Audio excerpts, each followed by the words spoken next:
பாண்டியன் ஸ்டோரியில் அடுத்த ஒரு எபிசோடில் நம்ம காந்திமதி இருந்துட்டு எல்லார் வீட்டுக்கும் பத்திரிக்கை கொடுக்குறீங்க. ஆனால் எதிர்த்த வீட்டில் இருக்கிற கோமதிக்கும் ராஜுக்கும் பத்திரிக்கை கொடுத்து அழைக்கலாம்ல. நாத்தனார்ன்ற முறையில் அவள் குமரவேலு பொண்டாட்டி ஆக போகிறவளுக்கு லாஸ்ட்டு முடிச்சு அவள் தானே போடணும். அதனால் ராஜு கண்டிப்பாக இந்த கல்யாணத்துக்கு வரணும். ராஜு மட்டும் இல்லை, அந்த வீட்டாளுங்க எல்லாருமே கல்யாணத்துக்கு வரணும் சக்திவேலு அப்படின்ற மாதிரி சொல்லிடுறாங்க. அவங்க வீட்டில் கடைசியாக 2 கல்யாணம் பண்ணாங்க. அதில் ஒரு கல்யாணத்துக்காக நம்மளை கூப்பிட்டாங்களா? இல்லையே, நம்ம மட்டும் எதுக்காக கூப்பிடணும் அப்படின்ற மாதிரியும் சொல்லிடுறாங்க. பழனி இருந்துட்டு ஏன்னா அவங்க கூப்பிடலன்னா என்ன, ஆனால் நீ போய் கூப்பிடலாமல்ல.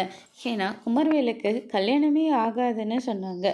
இப்போ கல்யாண பத்திரிக்கை எடுத்துகிட்டு போய் கொடுத்தா அதுக்காகவாது அவங்க வருவாங்கல்ல அப்படின்ற மாதிரியும் சொல்லிடுறாங்க. அந்த வீட்டில் யாருக்காச்சும் ஒன்றுனா நம்ம மொத்த குடும்பம் போகிறோம். நம்ம வீட்டில் ஏதாச்சும் ஒன்றுனா அவங்க எல்லாருமே வராங்க. அந்த நன்றிக்காவது கொண்டு போய் கொடுக்கணும்ல அப்படின்ற மாதிரி சொல்லிடுறாங்க. அதுக்காக இல்லைனாலையும் என் பையனுக்கு கல்யாணமே ஆகாதுன்னு சொன்னாங்கல்ல, அவங்க முன்னாடி இந்த பத்திரிக்கை கொண்டு போய் நான் கொடுக்க தான் போகிறேன் அப்படின்ற மாதிரி சொல்லிட்டு சக்திவேல் எல்லாருமே அந்த வீட்டுக்கு பத்திரிக்கை கொடுக்கறதுக்காக போகிறாங்க. அங்கே பாண்டியனை உட்காந்து பேசிக்கிட்டு இருக்காங்க.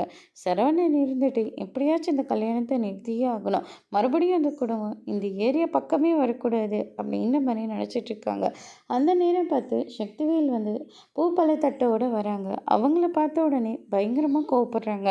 அதோட இன்னைக்கான பிரமோ முடிச்சிருக்காங்க.